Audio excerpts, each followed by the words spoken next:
நிறைய பேர் என்கிட்ட காயின்ஸ் வாங்கலாமா இல்லை ஜுவல்ஸ் வாங்கலாமா, எது வந்து நல்ல ஒரு இன்வெஸ்ட்மெண்ட்டாக இருக்கும் அப்படின்னு கேட்டிருக்கீங்க. அதே மாதிரி சிட் ஸ்கீமில் ஜாயின் பண்ணி நம்ம காயின்ஸ் வாங்கலாமா ஜுவல்ஸ் வாங்கலாமான்னு சொல்லி நீங்கள் கேட்குறீங்க. எது பெஸ்ட் அப்படின்னு சொல்லிட்டு நான் ஒரு கம்பேரிசனாக இந்த வீடியோ வந்து போட்டிருக்கேன். வீடியோ வந்து ஃபுல்லாக பாருங்கள். கண்டிப்பாக அப்போ தான் உங்களுக்கு எந்த டவுட்ஸும் வராமல் நீங்கள் எது வாங்கலாம் அப்படின்னு சொல்லி உங்களால் டிசைட் பண்ண முடியும்.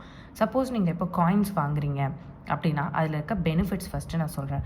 காயின்ஸ் வாங்குறீங்கன்னா அதோட மெயின் பெனிஃபிட் என்னென்னா வேஸ்டேஜ் வந்து கம்மி. ஜுவல்ஸை கம்பேர் பண்ணும்போது காயின்ஸோட வேஸ்டேஜ் வந்து ரொம்ப கம்மி. அதாவது கடைக்கு கடை டிஃப்ரெண்ட் ஆகும். மேக்ஸிமம் வந்து பார்த்திங்கன்னா 5% வரையும் இருக்கும். நம்ம லோ வேஸ்டேஜான காயின்ஸ் வாங்குறதுக்கு நிறைய கடைகள் இருக்குது. ஸோ அந்த மாதிரி கடைங்களை நீங்கள் சூஸ் பண்ணுறப்ப உங்களுக்கு வந்து வேஸ்டேஜ் வந்து கம்மியாக இருக்கும். ஸோ அப்போ வேஸ்டேஜ் கம்மியான ஒரு இன்வெஸ்ட்மெண்ட் அப்படின்னு பார்த்தீங்கன்னா நீங்கள் காயின்ஸ் வந்து வாங்கிக்கலாம். அதுக்கு அடுத்தது ஜிஎஸ்டி வந்து நம்ம பே பண்ணுவோம். ஜிஎஸ்டி வந்து ஜுவல்ஸ் வாங்கினாலும் சரி காயின்ஸ் வாங்கினாலும் சரி சேம் அமௌண்ட் தான். 3% அப்படின்றது தான் அந்த ஜிஎஸ்டியோட அமௌண்ட்டு. ஓகேங்களா? இப்போ எனக்கு எந்த வெயிட்டிங் பீரியடும் இல்லை, அதாவது என்னால் வெயிட் பண்ணி வாங்க முடியாது. எனக்கு இப்போ என்கிட்ட ரெடியாக கேஷ் இருக்குது. சப்போஸ் என்கிட்ட இப்போ ஒரு 50,000 இருக்குது. இப்போ நான் போய் ஜுவல்ஸ் வாங்கணுமா, இன்வெஸ்ட்மெண்ட்டுக்கு உடனே பண்ணணும் அப்படின்னா நீங்கள் கண்டிப்பாக காயின்ஸ் வந்து போகிறது பெஸ்ட்டு. லாங் டேர்ம் இன்வெஸ்ட்மெண்ட் என்னால் வெயிட் பண்ணி வாங்க முடியும் அப்படின்னா நீங்கள் வந்து ஜுவல்லரிஸ் போகிறது தான் பெஸ்ட்டு. இப்போ என்னால் வெயிட் பண்ண முடியாது, இப்போ என்கிட்ட ஒரு 50,000 இருக்குது, இதை நான் வந்து கோல்டில் இன்வெஸ்ட் பண்ணி ரிட்டர்ன்ஸ் எடுக்கணும் அப்படின்னு நினைக்கிறேன் அப்படின்னா நீங்கள் வந்து காயின்ஸ் போகலாம். இன்னொன்று, உடனே அதை சேல் பண்ணிடலாம் டக்குன்னு. இப்போ நீங்கள் வந்து ஒரு கடைக்கு போகிறீங்கன்னா ஜுவல்ஸும் சேல் பண்ண முடியும். பட் ஆனால் என்னென்னா அதை மெல்ட் பண்ணணும், அதில் என்ன அழுக்கு இருக்கா என்ன இருக்குது, அந்த பீட்ஸு ஸ்டோன்ஸ் எல்லாம் ரெடியூஸ் பண்ணி அதுக்கு ஒரு சார்ஜஸ் வந்து போகும். ஸோ நீங்கள் வந்து காயினாக கொடுக்குறப்ப உங்களுக்கு ரெடியாக இப்போ சப்போஸ் நீங்கள் 10 கிராம் காயின் வச்சுருக்கீங்க அப்படின்னா கண்டிப்பாக 10 கிராமுக்கு தான் எடுத்துப்பாங்க. ஸோ அந்த வேல்யூ வந்து உங்களுக்கு கொடுத்துருவாங்க. இது எப்போ யார் தான் வந்து காயின்ஸில் இன்வெஸ்ட் பண்ணணும் அப்படின்னு பார்த்தீங்கன்னா உங்களுக்கு நிரந்தரமாக தெரியாது நம்மளுக்கு இவ்வளோ ப்ராஃபிட் மந்த்லி வரும் அப்படின்னு உங்களால் டிட்டர்மைன் பண்ண முடியாது. அதாவது எனக்கு இந்த மாதம் மேபி 1 லட்ச ரூபா வரலாம், அடுத்த மாதம் எனக்கு 10,000 கூட வரலாம், அதுக்கு அடுத்த மாதம் 2 லட்ச ரூபா வரும் அப்படின்ற நீங்கள் இந்த மாதிரியான ஒரு ஸ்கீம்ஸ்க்கு போய் காயின்ஸாக வாங்குறது உங்களுக்கு வந்து பெனிஃபிட்டடாக இருக்கும். அதுதான் நான் வந்து அன்பிரடிக்டட் மணின்னு போட்டிருக்கேன். அதாவது நம்மளுக்கு தெரியாது, உறுதியான ஒரு சேலரி இல்லை. அதாவது பிஸ்னஸ் பண்ணுறவங்களுக்கு எல்லாமே இந்த ப்ராப்ளம்ஸ் வந்து இருக்கும். ஒரு மாதம் பயங்கரமாக நமக்கு ப்ராஃபிட் ஆகும், நெக்ஸ்ட் மந்த்து லாஸ் ஆகும், இல்லை எதுவுமே ஆகாமல் அப்படியே இருக்கும். ஸோ அந்த மாதிரி இருக்கும்போது நீங்கள் கோல்டில் இன்வெஸ்ட் பண்ணணும்னு நினச்சிங்கன்னா காயின் வந்து பெஸ்ட்டாக இருக்கும். இதில் இன்னும் ஒரே ஒரு மைனஸ் என்ன காயின் வாங்குறது அப்படின்னு பார்த்தீங்கன்னா, இப்போ சப்போஸ் எமர்ஜென்சியாக இருக்குது அப்படின்னா காயினை வந்து விற்க மட்டும்தான் செய்ய முடியுமே ஒழிய அதை வந்து நம்ம அதை அடமானம் வச்சு ஒரு லோனாக நம்மளால் எடுத்துக்க முடியாது. ஸோ இது வந்து காயின்ஸில் இருக்க ஒரு மைனஸு. அதுக்கு ரீசேல் நீங்கள் பண்ணுறப்போ உங்களுக்கு கண்டிப்பாக 1%லேருந்து 2%ஆவது டிடக்ட் பண்ணுவாங்க. அதாவது காசாக வேணுன்றது. ஏன்னா காயின்ஸ் நீங்கள் வாங்கிட்டீங்க ஒன்ஸ் அப்படின்னா அதை கண்டிப்பாக நீங்கள் வந்துட்டு உங்களுக்கு அமௌண்ட்டாக வேணும்னா விற்க மட்டும் தான் செய்ய முடியும், அடகு வைக்கவும் அந்த மாதிரி பண்ண முடியாது. ஸோ அதனால் நம்மளுக்கு இந்த 1 to 2% வந்து நம்மளுக்கு லாஸ் ஆகும். பட் நீங்கள் வந்து ரேட் ஏறினதுக்கு அப்புறமா நீங்கள் அதை கொடுக்குறீங்க அப்படின்னும் போது உங்களுக்கு அது வந்து பெரிய லாஸாக வந்து இருக்காது. 8,000 ஒரு கிராம் அப்படின்னு நீங்கள் ஒரு 10 கிராம் வாங்கியிருக்கீங்க அப்படின்னா இப்போ 12,000 விற்கும்போது நீங்கள் சேல் பண்ணிங்களா இந்த 1-2% வந்து உங்களுக்கு பெரிய டிஃப்ரென்ஸ் வந்து கொடுக்காது. அண்ட் ஜிஎஸ்டி நம்ம பே பண்ணியிருப்போம். அது எப்படினாலும் அது வாங்கும்போது விற்கும்போது ஜிஎஸ்டியை நம்ம வந்து விட்டு தான் ஆகணும். ஸோ இதுதான் வந்து காயின்ஸோட மெயினானது. ஸோ இதில் வந்து நீங்கள் கேட்குற இன்னொரு கொஷின் என்னன்னா, நான் சிட் ஸ்கீமில் வந்துட்டு காயின்ஸ் வாங்கலாமான்னு நீங்கள் கேட்குறீங்க. ஆக்சுவலி நான் என்ன சொல்வேன்னா, காயின்ஸுக்கு வந்துட்டு 2-5% தான் வந்து வேஸ்டேஜ். ஓகேவா? அதுக்காக நீங்கள் உங்களோட காசை 11 மாதம் ஹோல்டு பண்ணணும்னு அவசியமே கிடையாது. ஓகேங்களா? 2% அப்படின்னும் போது நீங்கள் அப்படியே பே பண்ணி வாங்கிக்கலாம். ஏன்னா ஜுவல்ஸ்க்கு வந்து பார்த்திங்கன்னா மேக்ஸிமம் வந்து 24% வேஸ்டேஜ் போடுவாங்க. மினிமம் வந்து உங்களுக்கு பார்த்திங்கன்னா ஒரு 15% போடுவாங்க. அப்போது நீங்கள் 11 மாதம் வெயிட் பண்ணி அந்த 18% சேவ் பண்ணுறது உங்களுக்கு பெஸ்ட்டு. அதாவது எப்படி சொல்கிறேன்னா, 1 லட்ச ரூபாய்க்கு நீங்கள் காயின் வாங்குறீங்க அப்படின்னா உங்களுக்கு 2% அப்படின்னா 2,000 தான் வந்து வேஸ்டேஜ். ஸோ அதுக்காக நீங்கள் 1 லட்ச ரூபாயை 11 மாதமும் ஹோல்டு பண்ணி நீங்கள் திரும்பி வாங்கும்போது அந்த 2,000 தான் உங்களால் சேவ் பண்ண முடியும். அதே நீங்கள் 1 லட்ச ரூபா கட்டிட்டு நீங்கள் வந்து ஒரு நகையை வாங்குறீங்க அப்படின்னா அதோட வேஸ்டேஜ் வந்து உங்களுக்கு 12% போடுவாங்க. அப்போ 12,000 உங்களால் சேவ் பண்ண முடியும். ஸோ இதுதான் வந்து சிட் ஸ்கீமோட பெனிஃபிட்ஸு.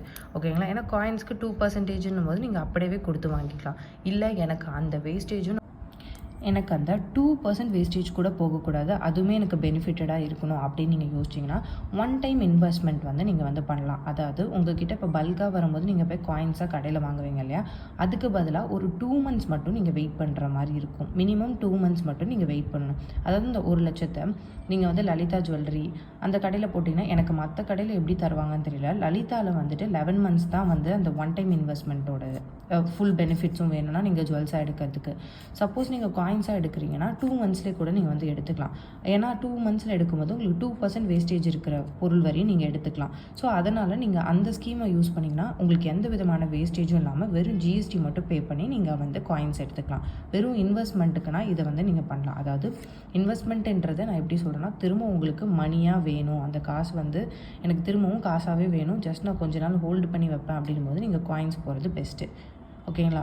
இல்லை என்கிட்ட கொஞ்சமாக தான் மணி இருக்கும், ஆனால் என்னால் போய் ஒரு செயினோ ஒரு வளையலோ ஒரு தோடோ எதுவுமே வாங்க முடியாது, எனக்கு வந்து ஒரு கிராம் அந்த மாதிரி தான் வந்து என்னால் சேர்க்க முடியும் அப்படின்றவங்களும் நீங்கள் காயின்ஸாக வந்து வாங்கலாம். ஆனால் ஒன் டைம் இன்வெஸ்ட்மெண்ட்டோட மினிமமாக வந்து நீங்கள் 10,000 வந்து கட்டுற மாதிரி இருக்கும். ஒன் டைம் இன்வெஸ்ட்மெண்ட் அப்படின்னு பாண்டு மாதிரி போவாங்க. அப்படின்னா அதுக்கு நீங்கள் மினிமம் வந்து 10,000 வந்து கட்டுற மாதிரி இருக்கும். ஸோ இது மட்டும்தான் இந்த காயின்ஸோட ஸ்கீமில் நீங்கள் வாங்கலாமா இல்லை எப்படி வாங்கலாம் அப்படின்றத நீங்கள் இதை வச்சு டிசைட் பண்ணிக்கலாம். அடுத்தது நீங்கள் ஸ்கீமில் வந்து ஜுவல்லரிஸ் வாங்குறது நம்மளுக்கு ஒரு நல்ல இன்வெஸ்ட்மெண்ட்டாக என்ன அப்படின்னு சொல்லிட்டு நான் இப்போ நெக்ஸ்ட்டு சொல்கிறேன். இப்போது நிறைய பேர் நம்ம ஜுவல்லரி வாங்குறது ஒரு இன்வெஸ்ட்மெண்ட்டா இல்லை காயின் வாங்குறது இன்வெஸ்ட்மெண்ட்டா அப்படின்னு நீங்கள் நினைக்கிறீங்க. அதுவும் சிட் ஸ்கீமில் நம்ம ஜுவல்லரி வாங்குறது பெஸ்ட்டாக காயின் வாங்குறது பெஸ்ட்டான்னு கேட்டுறீங்க. ஆல்ரெடி காயினோட என்னென்ன பெனிஃபிட்ஸ் அப்படின்னு நான் சொல்லிட்டேன். இப்போ நீங்கள் ஜுவல்லரியாக ஒரு சிட் ஸ்கீமில் வாங்குறதோட பெனிஃபிட் என்ன அப்படின்னு பார்த்தீங்கன்னா, எந்த வேஸ்டேஜுமே வராது. அதாவது நீங்கள் 11 மந்த்ஸ் வெயிட் பண்ணி வாங்கும்போது எந்த வேஸ்டேஜும் இல்லாமல் நீங்கள் வாங்கிக்கலாம். லலிதா அந்த ஸ்டோரில் வந்து நீங்கள் எந்த வேஸ்டேஜ் இல்லாமல் வாங்கலாம். மங்கள் அங்கேயும் வந்து எந்த வேஸ்டேஜும் இல்லாமல் நீங்கள் வந்து அந்த சீட்டில் ஜாயின் பண்ணி வாங்கிக்கலாம். சப்போஸ் நீங்கள் ஜிஆர்டிக்கு போகிறீங்கன்னா 18% வரையும் இருக்கிற ஜுவல்லரிஸ் மட்டும் தான் உங்களால் வாங்க முடியும். அதுக்கு மேலே இருக்குன்னா நீங்கள் பே பண்ணுற மாதிரி வரும். அடுத்தது நீங்கள் வாங்கின ஜுவல்ஸை வந்து நீங்கள் பேங்க்கில் லோனாக வந்து வச்சு நீங்கள் அமௌண்ட் வந்து ரிட்டர்ன் எடுத்துக்கலாம். ஓகேங்களா? எப்படி பார்த்தாலும் உங்களுக்கு 75 to 80% வந்து கேஷ் வந்து தருவாங்க. ஸோ எமர்ஜென்சின்னும் போது நம்ம நகையை விற்காமல் அதை அடகு வச்சு அந்த அமௌண்ட்டை வச்சு நம்ம ஏதாவது ஒன்று பண்ணலாம். ஸ்டடி மணி இப்போ வந்து நம்ம எப்படி வந்து ஒரு ஸ்கீமில் ஜாயின் பண்ணணும் அப்படின்னா, இப்போ உங்களால் கண்டிப்பாக தெரியும் என்னோடய சேலரி வந்து 50,000, என்னால் மாதம் 10,000 20,000 கோல்டுக்காக எடுத்து வைக்க முடியும் அப்படின்றவங்க ஜுவல்லரி சிட் ஸ்கீமில் வந்து கண்டிப்பாக ஜாயின் பண்ணலாம். இல்லை என்கிட்ட வந்துட்டு எனக்கு நான் பிஸ்னஸ் பண்ணுறேன் ஆனால் எனக்கு மாதம் கட்ட முடியாது அப்படின்ற நீங்கள் ஒன் டைம் இன்வெஸ்ட்மெண்ட் மெத்தட் வந்து நீங்கள் பண்ணலாம். ஒன் டைம் இன்வெஸ்ட்மெண்ட் மெத்தட் அப்படின்னா என்னென்னா, உங்ககிட்ட பல்காக ஒரு அமௌண்ட் வருது, 1 லட்சமோ 2 லட்சமோ வரும்போது அதை அன்னைக்கு போய் கடையில் கொடுத்து அன்றைக்கி மார்க்கெட் ரேட் என்னவோ அந்த இப்போ எக்ஸாம்பிள் 2 லட்சம் எடுத்துகிட்டு போகிறீங்க அப்படின்னா, இன்றைக்கி வந்து உங்களால் கடையில் கொடுத்து எத்தனை கிராம்ஸ் வாங்க முடியும்? ஒரு எக்ஸாம்பிளுக்கு நான் சொல்கிறேன், ஒரு 40 கிராம் அப்படின்னு நான் சும்மா சொல்கிறேன். 40 கிராம் வாங்க முடியும்னா 40 கிராமுக்கு உங்களுக்கு பாண்டு ஷீட் போட்டு கொடுத்துருவாங்க. நீங்கள் 11 மாதம் கழித்து நகையாக போய் அதை எடுத்துக்கலாம். எந்த வேஸ்டேஜும் இல்லாமல் நீங்கள் வந்து நகையை எடுத்துக்கலாம், வெறும் ஜிஎஸ்டி மட்டும் பே பண்ணி. ஸோ அந்த மாதிரி பண்ணுறது தான் ஒன் டைம் இன்வெஸ்ட்மெண்ட். இதில் என்ன ப்ராப்ளம், சிட்டில் சேராமல் நம்ம நேராக வாங்கிக்கலாம், நான் வந்து ஜுவல்லரியாக வாங்குறேன் அப்படின்னு நினச்சிங்கன்னா ஒரு சில ப்ராப்ளம்ஸ் இருக்குது.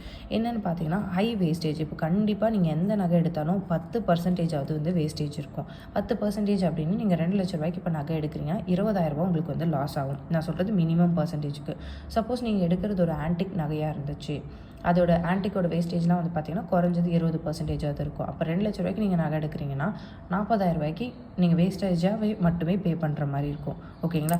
எக்ஸ்சேஞ்ச் பண்ணுறேன், இப்போ நான் வந்து ஒரு நகையை எடுத்துட்டேன், எனக்கு இந்த டிசைன் பிடிக்கல, நான் போய் திரும்ப கொடுக்கும்போது எனக்கு அந்த வேல்யூ இருக்குமா அப்படின்னா கண்டிப்பாக இருக்கும்.